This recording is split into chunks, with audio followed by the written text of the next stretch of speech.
जो गोल्ड है उसने दिया 50% का रिटर्न, और इसलिए आजकल ना हर जगह पे हल्ला मचा हुआ है कि gold gold gold gold gold. Financial experts हमेशा ये बोलते हैं कि गोल्ड आपके पोर्टफोलियो का पार्ट होना चाहिए। तो आपको क्या लगता है, मतलब it should be there, if yes तो कितना? 10,71,000 रुपए की वैल्यू है, 26,05,190 रुपए। यानी मैंने उस पे कितना परसेंट रिटर्न कमा लिया? 143% रिटर्न कमा लिया। 2023 पूरा गया, 2024 पूरा गया, और 2025 हम अभी आधे से थोड़ा सा ज्यादा जा चुका है। बहुत सारे लोग ऐसे होंगे जो अब गोल्ड को ना अपनी मेन इन्वेस्टमेंट बना रहे होंगे, तो उस पे क्या कहना है आपका? बस यही अपराध नहीं करना है आपने। अगर कोई मुझसे पूछे कि मैं गोल्ड को अपनी मेन इन्वेस्टमेंट बना लूं या मैं गोल्ड में उठा के भी लमसम इन्वेस्ट कर दूं, तो मेरा जवाब बहुत सिंपल रहेगा। आंसर इज, कितना परसेंट आप बोलोगे कि इतना गोल्ड आप रख सकते हो अपने पोर्टफोलियो में? क्या हुआ है गोल्ड में पिछले एक साल में? क्या गोल्ड आपके पोर्टफोलियो में होना चाहिए तो कितना होना चाहिए, क्यों होना चाहिए, एंड एवरीथिंग अबाउट गोल्ड मैं आपको बताने की कोशिश करूंगा जो मुझे पता है। जय हिंद दोस्तों, मेरा नाम है नीरज और आप देख रहे हैं द मनी पॉडकास्ट। सबसे पहले आप लोगों को बहुत बहुत धन्यवाद। हमारे सब्सक्राइबर्स भी बढ़ रहे हैं, वीडियो पे व्यूज भी अच्छे आ रहे हैं, और आप लोग कमेंट्स में पार्टिसिपेट भी बहुत अच्छे तरीके से कर रहे हैं। सबसे अच्छा मुझे यही लग रहा है। तो इस वीडियो में भी यही रूटीन रखेंगे कि आप लोग कमेंट्स में पार्टिसिपेट करेंगे, अपने एक्सपीरियंसेस शेयर करेंगे और वीडियो को लाइक जरूर करेंगे। लाइक टारगेट रखते हैं 500 लाइक्स का। और साथ साथ में आप हमारे कम्युनिटी लाइव सेशंस अगर ज्वाइन करना चाहते हैं, वो कंप्लीटली फ्री हैं। उसका लिंक मैं आपके साथ नीचे कमेंट बॉक्स में शेयर कर दूंगा, आप वहाँ पे हमें ज्वाइन कर सकते हैं। और मैं जब भी लाइव आया करूंगा वहाँ पे जूम में, आप लोग जूम मीटिंग अटेंड जो है वो कर पाएंगे, राइट। तो आज के एपिसोड में क्या होने वाला है? आज के एपिसोड में हम लोग चर्चा करेंगे गोल्ड के ऊपर। यस, क्या हुआ है गोल्ड में पिछले एक साल में?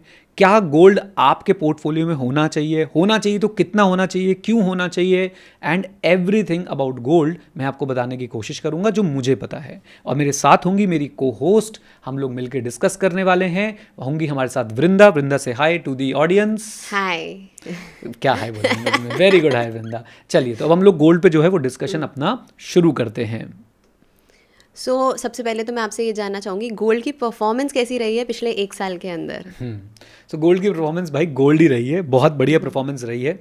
एंड मुझे लगता है कि अप्रॉक्सीमेटली 50% का रिटर्न दिया है गोल्ड ने पिछले एक साल में, इन कंपैरिजन टू स्टॉक्स। अगर आप देखेंगे, म्यूचुअल फंड्स अगर आप देखेंगे, तो ऑलमोस्ट जीरो या नेग्लिजिबल रिटर्न दिया है हमारे स्टॉक्स ने, या स्टॉक मार्केट के बारे में अगर आप बात करें तो हमने लास्ट वीडियो में उस पर चर्चा भी करी थी, राइट। समथिंग किसी का नेगेटिव -8.2 था स्मॉल कैप का, और मिड कैप का आई थिंक -1.6 था, और निफ्टी 50 का ऑलमोस्ट जीरो जो है वो रिटर्न था, या माइनस में शायद था, -1 के आसपास था। और वहीं पे जो गोल्ड है उसने दिया 50% का रिटर्न, और इसलिए आजकल ना हर जगह पे हल्ला मचा हुआ है कि gold gold gold gold gold, right. और 50% रिटर्न एक साल में बहुत ज़्यादा होता है, बहुत ज़्यादा होता है। तो रिटर्न्स की जहाँ तक बात है वो यही है कि 50% के आसपास का रिटर्न दिया है गोल्ड ने। एंड अब लोग थोड़ा क्रेजी हो रहे हैं कि गोल्ड में इन्वेस्ट हमें जो है जल्दी से जाके कर देना चाहिए, राइट।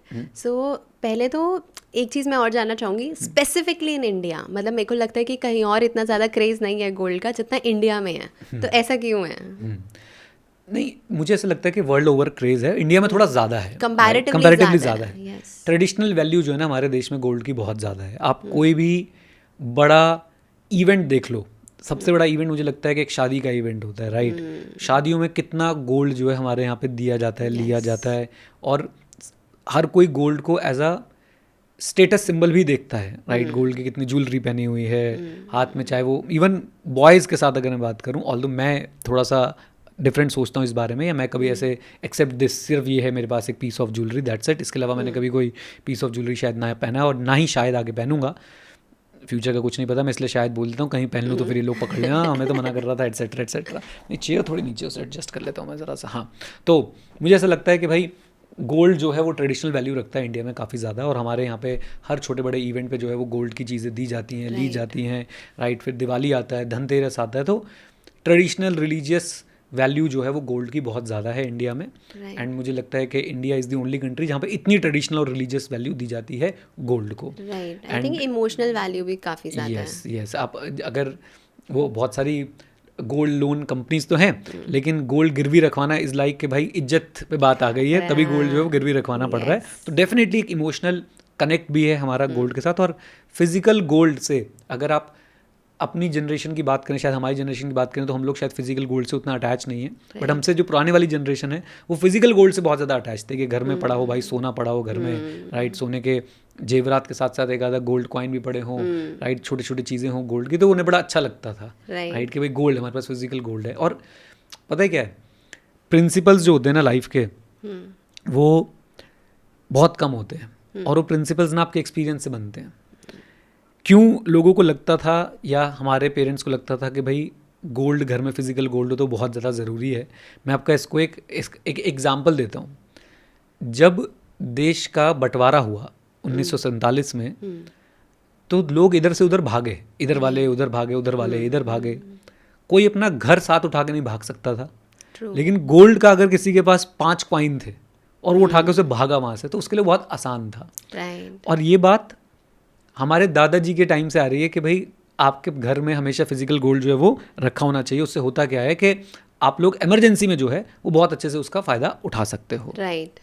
तो ये एक बहुत इंपॉर्टेंट बात है कि क्यों हमारे से पहले वाली जनरेशन गोल्ड को इतना, फिजिकल गोल्ड को इतना प्यार करती है, क्योंकि उन्होंने वो स्टोरीज ना बिल्कुल जस्ट अपनी इमीडिएट पहले वाली जनरेशन से सुनी है, राइट। सो फॉर एग्जांपल मेरे दादाजी ने मेरे पापा को ये बातें बताई होंगी, क्योंकि मेरे दादाजी उस समय को उन्होंने देखा है, 1947 को उन्होंने देखा है कि क्या हुआ था और गोल्ड ने क्या रोल प्ले किया होगा लोगों की लाइफ में उस समय, राइट। तो इसलिए फिजिकल गोल्ड बोला जाता है कि भाई घर में ज़रूर रखो थोड़ा सा, in case of severe emergency आपको कुछ काम नहीं आएगा, गोल्ड काम आएगा, आप गोल्ड लेके जो है वो तुरंत भाग सकते हो, गोल्ड आपके पास हमेशा रहेगा और गोल्ड की वैल्यू जो है वो मार्केट में बनी रहती है। तो आई थिंक ये एक रीज़न है जिसकी वजह से मुझे, अगेन गाइस मैं एक बात बता दूं कि मैं कोई भाई गोल्ड एक्सपर्ट नहीं हूँ, ठीक है, मुझे म्यूचुअल फंड्स का सब कुछ पता है। गोल्ड के बारे में मैं एक शाउट आउट भी देना चाहता हूँ आलोक जैन सर को, जिनका अपना चैनल भी है, if I am not wrong, Alok Jain sir के नाम से हो गया, वीकेंड इन्वेस्टिंग के नाम से हो गया, एक बार चेकआउट कर लीजिएगा। मैं वीडियोस देखता हूँ बट मुझे चैनल का नाम अभी ध्यान नहीं आ रहा है, तो आप उनको एक बार देख सकते हैं, सुन सकते हैं गोल्ड पे।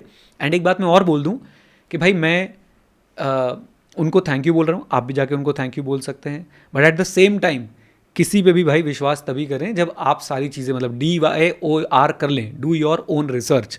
ऐसा नहीं है मैं बोल रहा हूँ या आलोक जैन सर बोल रहे हैं तो आपने जाके बस अंधा विश्वास करके किसी पे भी कोई काम कर दिया। आप अपना रिसर्च ज़रूर करें, ज़रूर करें। मैं यहाँ पे किसी भी व्यक्ति का नाम लेता हूँ तो मेरा पर्सनल एक्सपीरियंस होता है और उसके बाद मेरा DYOR भी होता है, यानी डू योर ओन रिसर्च भी होता है, और आपको भी वो करना है। तो thank you to Alok Jain sir कि उन्होंने मुझे गोल्ड के बारे में गाइड किया था। मैं बिल्कुल नफरत करता था गोल्ड से कि गोल्ड में क्यों इन्वेस्ट करना है, राइट। तो वॉरेन बफे हावी थे मेरे ऊपर कि भी गोल्ड में क्यों इन्वेस्ट करना है, कि वॉरेन बफे स्ट्रिक्टली अगेंस्ट हैं गोल्ड के। बट मुझे इन्वेस्टिंग में एक बड़ी इंपॉर्टेंट लर्निंग ये मिली है कि लड़ना नहीं है, हर एसेट क्लास का फ़ायदा उठाना है। और जो मैं एक्सपीरियंस वाली बात बोल रहा था उसमें मॉर्गन हाउसल को तो कोट करेंगे हम लोग कि नो वन इज़ क्रेजी। अगर आपके दादा दादी बोलते थे कि फिजिकल गोल्ड रखो घर में, कहीं छुपा के गाड़ के रखो, इमरजेंसी में काम आ जाएगा, तो वो बिल्कुल अपने एक्सपीरियंस से बोलते थे, क्योंकि उनके टाइम पे ऐसी चीज़ें हुई थी जहाँ पे वो चीज़ काम आई थी, राइट। हमें शायद ऐसा कभी वी डोंट फील कि भाई कल वॉर होगा और हमें भागना पड़ेगा अपनी जगह छोड़ के। आप में से कितने लोग हैं जो इस बात का स्ट्रेस लेते हैं सुबह उठ के कि भाई कल तो वॉर होने वाला है, हमें सुबह उठ के भागना पड़ेगा। तो आई डोंट थिंक कि आज वो सिचुएशन है, बट फिर भी गोल्ड की ट्रेडिशनल वैल्यू रिलीजियस वैल्यू है, और कहीं ना कहीं वो हमारे जो फोर फादर्स हैं उनकी तरफ से भी फ्लो होती हुई आ रही है, और उनके एक्सपीरियंस के हिसाब से हम लोग भी ज़रूर फिजिकल गोल्ड जो अपने घर में रखने की कोशिश करते हैं, राइट। सो बेसिकली जिस जनरेशन की आप बात कर रहे हो, मतलब मेरे दादाजी ने भी यही सब चीज़ें घर पे बोली जाती थी, मैंने भी सुना है बचपन में। एंड उन्होंने हमेशा ना वो सेफ्टी नेट की तरह लिया है, मतलब उनके लिए वो इंश्योरेंस था एक तरह का कि गोल्ड पड़ा है तो इंश्योरेंस है, राइट। तो काफ़ी इंपॉर्टेंस थी गोल्ड की। तो अभी भी अगर हम देखें, फाइनेंशियल एक्सपर्ट्स हमेशा ये बोलते हैं कि गोल्ड आपके पोर्टफोलियो का पार्ट होना चाहिए। तो आपको क्या लगता है, मतलब it should be there, if yes तो कितना? देखो, डेफिनेटली होना चाहिए। एक एसेट क्लास है विद प्रॉपर हिस्टोरिकल रिकॉर्ड है, राइट, कि उसने कितना रिटर्न जनरेट किया, कितना रिटर्न नहीं जनरेट किया है। ऐसा नहीं है कि जिसके बारे में आपको कुछ पता ही नहीं है, राइट। मोर और लेस आई कैन से, आप मुझसे लड़ाई कर सकते हैं इस बारे में, मोर और less I can say regulated है, राइट। अपने डिसएडवांटेजेस हैं, बट डेफिनेटली एक एसेट क्लास है जो रेगुलरली इन्फ्लेशन को बीट करता हुआ या इन्फ्लेशन जितने रिटर्न्स देता हुआ आया है। प्लीज़ मुझे ये मत समझाने बैठिएगा यूएस का रिटर्न देखो, ये देखो, वो देखो। यार आप क्यों कॉम्प्लिकेट कर रहे हो? मैं आपको अपना रिकॉर्ड दिखाता हूँ, मैं बिल्कुल अपने पोर्टफोलियो से रीड कर देता हूँ, राइट। अगर आपको ये समझ आता है तो भाई आपको इन्वेस्ट करना चाहिए गोल्ड के अंदर। मैं अपनी ग्रो ऐप खोला था इसलिए मैंने ग्रो बोल दिया। तो मैं आपको दिखाता हूँ, मैंने SGB में इन्वेस्ट किया था, और बहुत पुरानी इन्वेस्टमेंट नहीं है ये। SGB मैंने इन्वेस्ट किया था 10,71,800 रुपये। अगर मैं इसकी डिटेल भी निकालने की कोशिश करता हूँ मैंने कब इन्वेस्ट किया था, ताकि आपको मैं रियल जो है वो चीज़ें बता पाऊँ, राइट। ऑर्डर हिस्ट्री में इसकी देखने की कोशिश करता हूँ और बताने की। 28 दिसंबर 2022 को, 28 दिसंबर 2022 को, यानी कि आप मान लो कि 1 जनवरी 2023 पकड़ लेते हैं आसानी के लिए, कि 2023 की स्टार्टिंग में मैंने इन्वेस्ट किए थे 10,71,800 रुपये। उस समय जो मुझे दिख रहा है वो एक क्वांटिटी ऑफ SGB का रेट चल रहा था 5359 ऐसे कुछ करके। आज जो टोटल वैल्यू हो गई उस 10,71,000 रुपये की, मैं आपको वो बता रहा हूँ, वो है 10,71,000 रुपये की वैल्यू है 26,05,190 रुपये। यानी मैंने उस पर कितना परसेंट रिटर्न कमा लिया? 143% रिटर्न कमा लिया। 2023 पूरा गया, 2024 पूरा गया, और 2025 हम अभी आधे से थोड़ा सा ज़्यादा जा चुका है। ऑलमोस्ट 2.5 साल ऑलमोस्ट 2.5 साल में 10,71,800 रुपये लगाए थे, 26,05,190 रुपये हो चुके हैं SGB के अंदर, राइट। अगर मैं बात करूं रिटर्न की तो 143.07% का रिटर्न है। अगर मैं नंबर्स में बात करूं तो 15,33,390 रुपये का रिटर्न है, राइट, 2.5 साल के अंदर। पॉइंट ये है कि मैंने किस थॉट के साथ इन्वेस्ट किया था मैं वो बताऊंगा, बट आप ये देख रहे हैं ना, अभी मुझे रिटर्न मिला है। अब कर लो आप इसमें आके बहस के भाई $, में तो ये हुआ होगा, उसके फलाने में ये हुआ होगा, करते रहो जितनी बहस करनी है, नो पॉइंट। मेरे को 150% रिटर्न मिला है, बस बात खत्म, राइट। और मैं ये भी एक्सपेक्ट नहीं कर रहा कि मुझे इतना ही परसेंट रिटर्न मिलता रहेगा। I expect 8 to 10% return from gold in long run, okay. मैं आपको और इन्वेस्टमेंट बताता हूँ जो मैंने गोल्ड में करी हुई है, राइट। ऐसे मैंने ETF लिया था, गोल्ड ETF लिया था। गोल्ड ETF मैंने 6,90,000 रुपीज़ इन्वेस्ट कर रखे हैं, राइट। और आज की डेट में उसकी वैल्यू है 13,29,000 रुपये, यानी 690 से लगभग 13,29,000 रुपये हो गई। और इस पर भी मुझे अगर आप प्रॉफिट देखेंगे तो 92% का प्रॉफिट है। ऑब्वियसली मैंने धीरे धीरे करके बाय किया होगा, एक साथ मैंने लमसम में बाय नहीं किया होगा, क्योंकि SGB आप एक साथ बाय कर लेते हो लमसम में।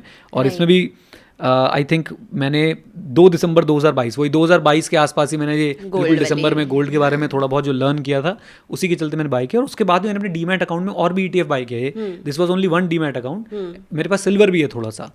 तो रही बात आपकी कि गोल्ड पोर्टफोलियो का हिस्सा होना चाहिए, मैं कहता हूँ वाई नॉट, बिल्कुल होना चाहिए। एक एसेट क्लास है, हिस्टोरिकल रिकॉर्ड आपके पास अवेलेबल है, आपको दिख रहा है वो लिमिटेड है, और उसकी वो इन्फ्लेशन के अगेंस्ट एक हेज प्रूव हो रहा है, इन्फ्लेशन को बीट कर रहा है, तो क्यों नहीं होना चाहिए आपके पास गोल्ड? जरूर होना चाहिए गोल्ड आपके पोर्टफोलियो में, right. And what should be the size, कि कितना परसेंट आप बोलोगे कि इतना गोल्ड आप रख सकते हो अपने पोर्टफोलियो में? देखो, मैं एक ऐसा व्यक्ति हूँ जो इक्विटी में ज़्यादा बिलीव करता हूँ, और जितना भी मैं रिसर्च कर पाया, देख पाया, सोच पाया, समझ पाया, मेरा थॉट प्रोसेस ये बना, मैं किसी के ऊपर थोप नहीं रहा है, बट मेरा थॉट प्रोसेस ये बना कि गोल्ड एंड सिल्वर मिला के मेरे पोर्टफोलियो में 10 से 15% के बीच में घूमेंगे, इससे ज़्यादा नहीं जाएंगे। ये एज अ हेज काम करेंगे, एज अ डाइवर्सिफायर काम करेंगे, ये मेरी कोर इन्वेस्टमेंट नहीं है। ये क्यों एज अ डाइवर्सिफायर काम करेंगे, क्यों एज अ हेज काम करेंगे? क्योंकि मेरा मानना ये है कि गोल्ड जो है ना वो स्टॉक मार्केट से थोड़ी सी उल्टी डायरेक्शन में बढ़ता है। अगर स्टॉक मार्केट नीचे जा रही है, इनका कोरिलेशन आप बोल सकते हो कि उल्टा है, कि स्टॉक मार्केट नीचे जा रही है तो गोल्ड ऊपर जाता है। अब ऐसा हमेशा होगा, पॉइंट बाय पॉइंट होगा, जरूरी नहीं है। इट मे हैपन कि भाई स्टॉक मार्केट भी ऊपर जा रही है, गोल्ड भी ऊपर जा रहा है। ऐसा पिछले कुछ साल शायद हुआ भी, राइट। सारी एसेट क्लासेस ऊपर जा रही थी, बिटकॉइन भी ऊपर जा रहा था, गोल्ड भी। अच्छा, लोगों को तभी परेशान थी, सब ऊपर क्यों जा रहे हैं? तो ये तो अति दुखी आत्मा तो हमेशा रहेंगी। बट अगर आप हिस्ट्री देखोगे तो गोल्ड जो है वो स्टॉक मार्केट के डिफरेंट डायरेक्शन में चलता है, और इसलिए गोल्ड आपके पोर्टफोलियो को एक तरीके से हेज देता है, गोल्ड आपके पोर्टफोलियो को सपोर्ट देता है टफ टाइम्स में, right. And definitely asset class wise आपको वो डाइवर्सिफिकेशन भी देता है, राइट। एंड अगर मैं आपसे ये पूछना चाहूँ कि कौन से तरीके हैं जिससे हम गोल्ड में इन्वेस्ट कर सकते हैं, what are the best ways to invest in gold? So जो मुझे पता है, number 1 is physical gold, number 2 is आप गोल्ड में म्यूचुअल फंड्स के थ्रू भी इन्वेस्ट कर सकते हैं।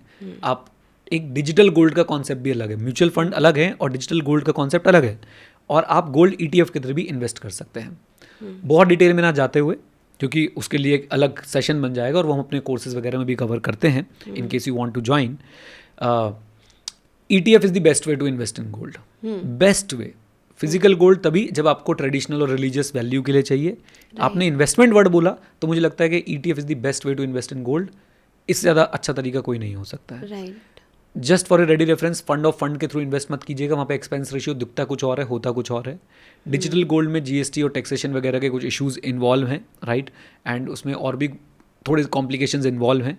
एंड फिजिकल गोल्ड ट्रेडिशनल और रिलीजियस वैल्यू के लिए अच्छा है। अब आप सोचो ना, अब आप शादी में जा रहे हो तो भाई हम यहाँ पे अपना गोल्ड ETF थोड़ा पहन के जाओगे, राइट, या सामने लोग गोल्ड ETF थोड़ा दोगे, उसे समझ नहीं आएगा।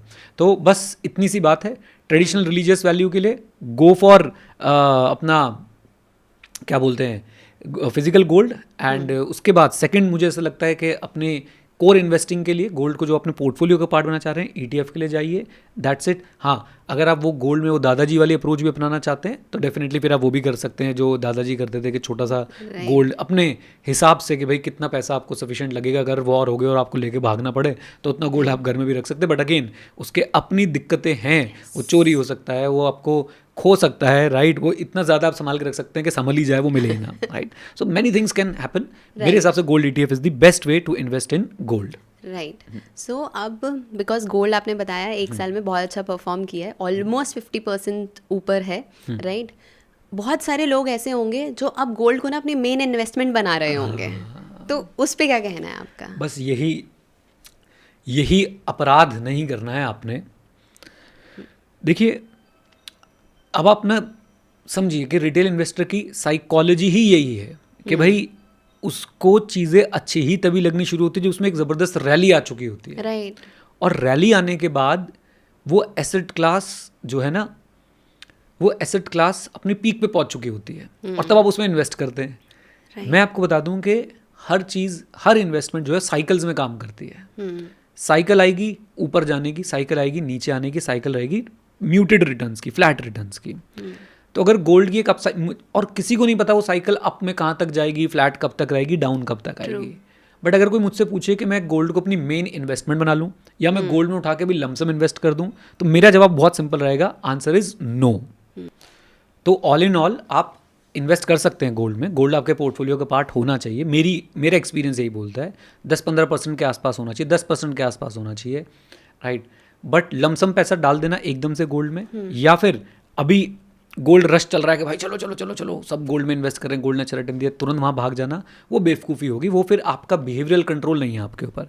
और ऐसा आपने सिर्फ गोल्ड नहीं, आपने ऐसा किसी भी एसेट क्लास के साथ नहीं करना है। आपको मैं होमवर्क देता हूँ सबको, अपने सब्सक्राइबर्स को, ट्यूलिप मेनिया के बारे में पढ़िए कि ट्यूलिप मेनिया में क्या हुआ था, राइट। आपको पता चलेगा कि क्यों आपको ऐसा नहीं करना चाहिए। तो गोल्ड की साइकिल अभी मुझे लग रहा है ऊपर गई है, और यू नेवर नो कि और कितना ऊपर जा सकती है, यू नेवर नो कि इसके बाद कितने म्यूटेड रिटर्न्स आ सकते हैं, यू नेवर नो कि इसके बाद कितना नेगेटिव जा सकती है। तो just keep it in mind, आप अभी भी SIP फॉर्म में, स्टैगर्ड फॉर्म में ही इन्वेस्ट कीजिए, लमसम फॉर्म में मत जाइए, राइट। क्योंकि उसमें आपको ये महसूस हो सकता है कि भाई मैंने इन्वेस्ट किया और लंबे समय तक हो सकता है गोल्ड म्यूटेड पीरियड में चला जाए। ये इसकी एक लिमिटेशन भी है, लंबे समय तक हो सकता है कि गोल्ड जो है वो आपको नेगेटिव रिटर्न देता रहे। जैसे स्टॉक मार्केट में होता है ना कि भाई स्टॉक मार्केट बहुत लंबे समय तक नेगेटिव रिटर्न में जा सकती है या न्यूट्रल रिटर्न में जा सकती है या साइडवेज चलती रहेगी, वैसे ही गोल्ड में भी होता है। तो वोलेटिलिटी यहाँ पे भी है, ऐसा नहीं है कि वोलेटिलिटी फ्री है। वोलेटिलिटी फ्री सिर्फ एक ही चीज़ है, सुपर पावर FD, राइट। तो सुपर पावर FD जो है वो वोलेटिलिटी फ्री है, बट उसमें फिर अगेन वो आपके इन्फ्लेशन को हेज नहीं करती है, इन्फ्लेशन बीटिंग रिटर्न्स जो है वो नहीं देती है। ट्रू। सो गोल्ड के क्या क्या फ़ायदे आप बताना चाहोगे और क्या क्या limitations? Because I think gold के जितने एडवांटेजेस हैं उतने कुछ डिसएडवांटेजेस भी हैं, तो वो क्या क्या हैं? डेफिनेटली। तो सबसे पहले एडवांटेजेस से शुरू करते हैं। एडवांटेजेस बहुत सिंपल हैं, डाइवर्सिफिकेशन मिलती है आपको, इन्फ्लेशन के अगेंस्ट आपको जो है वो हेज, एक तरीके से इन्फ्लेशन को आप बीट कर पाते हैं। अपने पोर्टफोलियो में डाइवर्सिफिकेशन के साथ साथ आपके इक्विटी पोर्टफोलियो के लिए हेज का काम भी करता है, यानी कि जैसे मैंने बताया कि डिफरेंट डायरेक्शन में मूव करते हैं। तो कहीं ना कहीं जब आपका इक्विटी पोर्टफोलियो लड़खड़ा रहा होता है तो ये उसको एक लाठी तो पकड़ा ही देता है कि भाई पूरा मत गिर जाइए हो, राइट। तो इस तरीके से आपके ये कुछ एडवांटेजेस हैं। इमरजेंसी में काम आ सकता है फिजिकल गोल्ड, अगर ज़रूरत पड़ी तो। आज की डेट में मुझे लगता नहीं कि ऐसी कोई पैनिक सिचुएशन है, बट इमरजेंसी में काम आ सकता है। ट्रेडिशनल रिलीजियस वैल्यू है इसकी। Now what are the disadvantages? Disadvantages ये कि गोल्ड ना, मुझे आज भी ऐसा लगता है कि जब आप स्टॉक मार्केट में इन्वेस्ट करते हो तो ultimately you are investing in businesses. You know, मैंने X कंपनी का एक शेयर खरीदा, फॉर एग्जाम्पल मैं किसी का भी स्टॉक का नाम ले देता हूँ एजुकेशनल पर्पस के लिए, HDFC बैंक का आपने एक शेयर खरीदा, and this is completely for educational purpose. You know कि उसके नीचे क्या वैल्यू है। ऐसा नहीं है कि बस वो एक हवा में उड़ता हुआ पत्ता है आपने खरीद के रख लिया, राइट। और उससे आपको पता है कि भाई ये एक बिजनेस है और बिजनेस जो है वो रेवेन्यू कमा रहा है, वो प्रॉफिट्स अर्न कर रहा है और प्रॉफिट्स की वजह से जो है स्टॉक का प्राइस ऊपर जा रहा है। कोई भी बिजनेस हो, आप स्टॉक खरीदते हो, आप बिजनेस के ओनर बन जाते हो, बिजनेस के ओनर बन जाते हो, आपको पता है कि बिजनेस अंडरलाइंग बिजनेस क्या है, आप उसी के हिसाब से फिर इन्वेस्ट कर रहे होते हैं। बट गोल्ड के अंडर कोई बिजनेस नहीं है। गोल्ड मुझे लगता है कि एक स्कैरसिटी की वजह से या लिमिटेड जो अवेलेबिलिटी उसकी वजह से उसकी वैल्यू जो है वो बरकरार है। दूसरा, आपके पास घर होता है, आपके पास अगेन स्टॉक्स हैं, तो आपको उस पर ना कुछ इनकम आती है, जैसे डिविडेंड आ सकता है, रेंटल आ सकता है। गोल्ड से कोई ऐसी इनकम जनरेट नहीं होती है। राइट। तो ये दो इश्यूज हैं जो मुझे लगता है कि भाई गोल्ड के साथ है। एंड इसलिए कभी भी गोल्ड को मैं कोर पोर्टफोलियो, मतलब ऐसा नहीं कि कंप्लीट पोर्टफोलियो गोल्ड में रखूँ, मैं ऐसा कभी नहीं करूँगा। राइट। मैं अगेन मेरी जो अपब्रिंगिंग हुई है स्टॉक मार्केट में, बुक्स के थ्रू, मेरे मेंटर्स के थ्रू, वो यही हुई है कि भाई बिजनेस माइंडसेट है और स्टॉक मार्केट से आप बिजनेस में इन्वेस्ट करते हो। गोल्ड एक ऐसा बोल सकते हैं कि अनप्रोडक्टिव एसेट है at the end of the day. Right. वो आपके लिए कुछ, अगर मैं यहाँ पे गोल्ड ला के रख दूँ 10 साल पड़ा रहे, तो उससे कुछ जनरेट और दूसरा गोल्ड पैदा नहीं हो जाएगा। बट अगर एक बढ़िया बिजनेस है तो वो हो सकता है बहुत एक्सपैंड हो जाए, बहुत बढ़ जाए।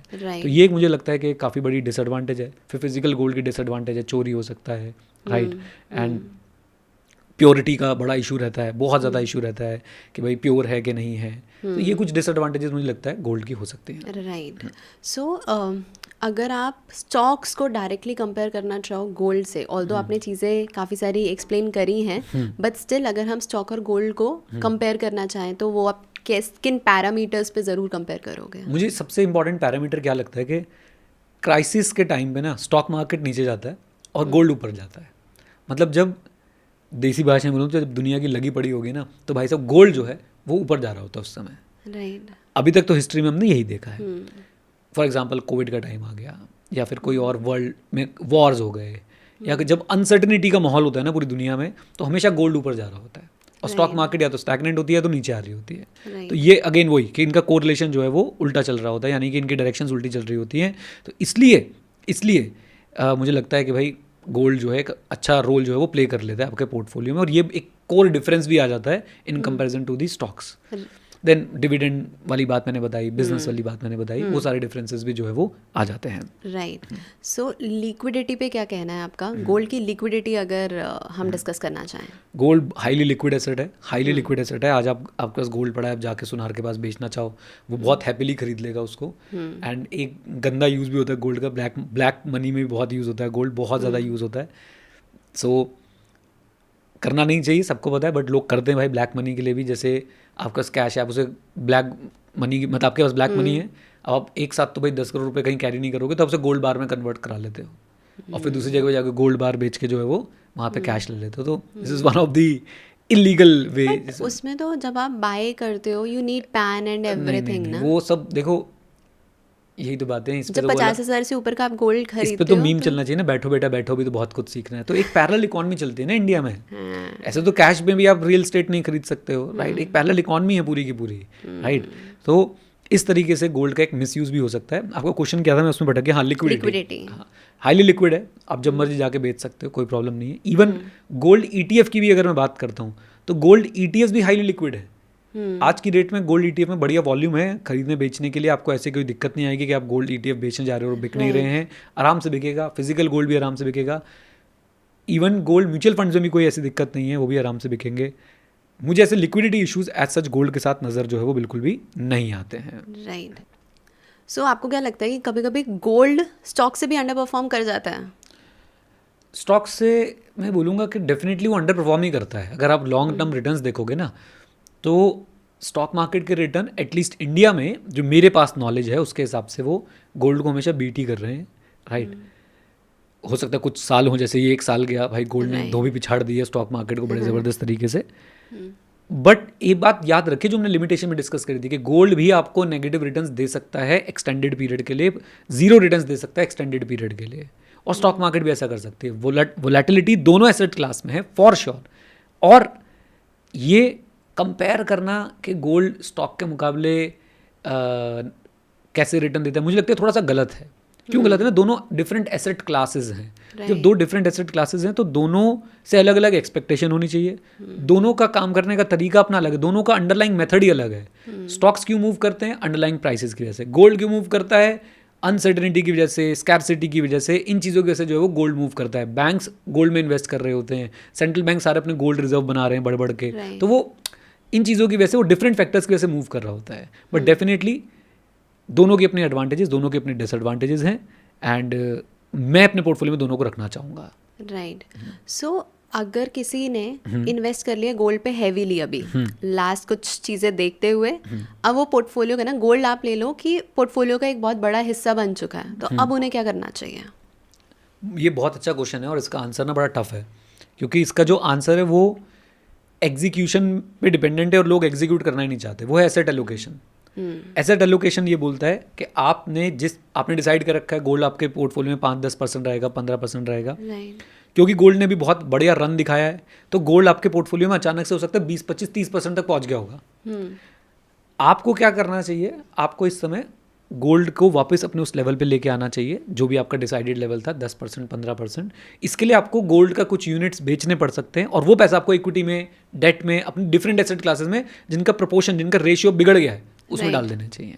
So this should be your strategy कि आप एसेट एलोकेशन पे ध्यान दें। और बार बार बोला जाता है कि ऑटोमेट करिए अपनी इन्वेस्टिंग को, और एसेट एलोकेशन वो ट्रिगर है जो आपकी इन्वेस्टिंग को ऑटोमेट कर देता है। एसेट एलोकेशन अगर आपके माइंड में पहले से एक परसेंटेजेस फिक्स्ड हैं, तो आप उतना गोल्ड के लेवल को वापस अपने पोर्टफोलियो में उस पॉइंट पे ला सकते हैं, और बाकी जो आपके पास एक्सेस इस समय बन गया है उसे आप इक्विटी में इन्वेस्ट कर सकते हैं, डेट में इन्वेस्ट कर सकते हैं। एंड सोच के देखिए कि कितना ब्यूटीफुल है, अगर आप एसेट एलोकेशन फॉलो करते हैं तो ऑटोमेटिकली वो ओवर वैल्यूड एसेट क्लास से पैसा निकाल के अंडर वैल्यूड एसेट क्लास की तरफ भेज देगा। राइट। तो अगर गोल्ड अभी ओवर वैल्यू हुआ भी है तो वहां से पैसा निकलेगा और चुपचाप इक्विटी के अंदर इन्वेस्ट हो जाएगा, जिसने पिछले 1-1.5 साल के अंदर रिटर्न नहीं दिया है।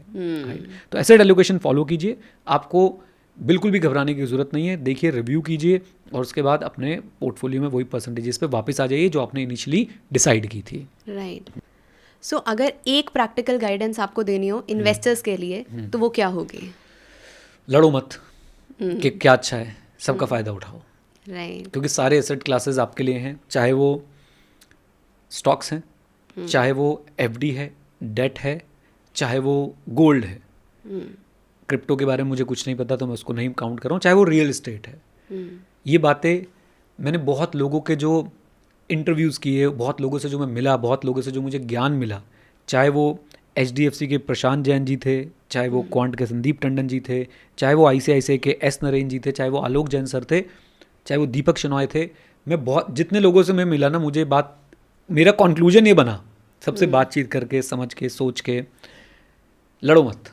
राइट। लड़ते हो तो आप ईगो पे ले आते हो बात को कि मेरी एसेट क्लास ये वाली है, मैं गोल्ड में इन्वेस्ट नहीं करता, मैं रियल एस्टेट में इन्वेस्ट नहीं करता, मैं स्टॉक्स में इन्वेस्ट नहीं करता। और जब आप नहीं लड़ते हो तो आप हर एसेट क्लास का फ़ायदा उठा सकते हो। राइट। प्लान बनाओ, उसे फॉलो करो। एसेट एलोकेशन बहुत इंपॉर्टेंट है।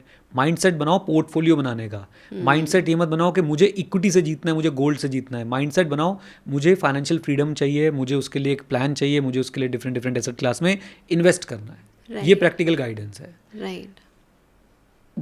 जल्दबाजी में डिसीजंस मत लो कि भाई बस आज तो गोल्ड में लगा दूंगा सारा पैसा, आज तो स्टॉक में लगा दूंगा सारा पैसा। एंड ऑलवेज जो मैं बोलता हूँ, keep on learning, keep on educating yourself. ये प्रैक्टिकल गाइडेंस है। Right. So ultimate goal is wealth create करना। Yes. तो कैसे भी करना है भाई, वेल्थ क्रिएट करना, बट सही तरीके से। Ultimate goal is financially indestructible बनना, डिस्ट्रक्टिबल बनना, राइट। अनडिस्ट्रक्टेबल और इनडिस्ट्रक्टेबल एज द केस में भी, प्लीज मुझे करेक्ट कर दीजिएगा कमेंट्स में।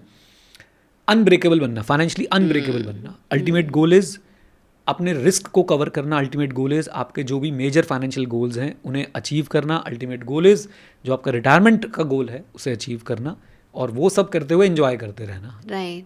That's it. This is the ultimate goal. Right. I think हमने काफ़ी सारी चीज़ें डिस्कस कर ली। In case I have missed something, आप कुछ बोलना चाहो तो आप बता सकते हो, अदरवाइज लेट्स नहीं, आई थिंक हमने काफ़ी अच्छे से डिस्कशन किया, और जैसा हमारे चैनल का रंग रूप है कि हम बिहेवियरल और साइकोलॉजी पे ज़्यादा बातचीत करते हैं, इन्वेस्टिंग साइकोलॉजी पे, वैसे हमने चर्चा करी है। उम्मीद करते हैं कि हमारे जो लर्नर्स हैं उनको काफ़ी कुछ सीखने को मिला होगा। अगर सीखा है तो प्लीज़ वीडियो को लाइक करिएगा, चैनल पर नए हैं तो इसे सब्सक्राइब कर दीजिएगा, और कमेंट्स में अपने गोल्ड के साथ के एक्सपीरियंसेस ज़रूर बताइएगा। एंड किसी ऑडियो प्लेटफॉर्म पर सुन रहे हैं तो 5 स्टार रेटिंग देके हमें थोड़ा सा खुश कर दीजिएगा। हमारी फ्री कम्युनिटी भी आप लोग ज्वाइन कर सकते हैं, और डिफरेंट कोर्सेज भी अवेलेबल हैं, वो भी आप लोग ज्वाइन कर सकते हैं। With this note, thank you very much, stay connected, stay here, जय हिंद। और हाँ मित्रों, सीखते रहें, क्योंकि सीखना शुरू तो जीतना शुरू। Bye bye and take care, God bless you all.